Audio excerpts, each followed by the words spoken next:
Yo, what's up mga kaurago natin? Today's vlog, dito na naman tayo sa taas ng simbahan ng Daraga Albay. And today, um, isipin ko ba kung kaya ko bang gumawa ng outfit check guys na nagtitrending na yun. Kasi yung mga ibang mga vloggers na is, gumagawa sila mga content na yun about sa outfit check. Minsan umabot ng 1 million to 2 million views. Kakayanin ba ni Princess Zuko yun guys kung kaya ko ba yun? Kasi lahat ng mga vlogs na nagawa ko na dito, kinaya ko. Pero ito yung pinakamahirap na challenge.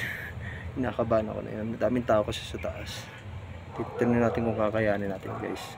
Prank, kaya kong prank. Pero yung lahat ng mga itong pinaka outfit check ang pinakamahirap. So let's go guys, at sabayan nyo ako. At sa mga hindi pa nag-follow pala, follow na kayo sa aking page, Princess Zuko Official, and sa aking YouTube Princess Zuko Official din, and follow na kayo para update kayo sa mga ating mga vlogs at mga upcoming contents natin sa 2024. Solid na yung gagawin natin. December na yun, magbibigay ako ng magandang content na yun. Maglalabas tayo ng mga gandang content for another video. Lahat ng mga straight video guys, ibang mga vlogger na kasama natin dito sa Bicol. And abangan nyo guys, kung mag-respond si Boss Karipa or si Showboy sa ating page, abangan nyo yun guys, kasi pa hard pa lang sila.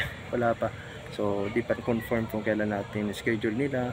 Pero form dito naman tayo sa Daraga, so mga ano natin, kauragons natin dyan. So let's go, and tingnan natin kung kakayanin nila sa taas.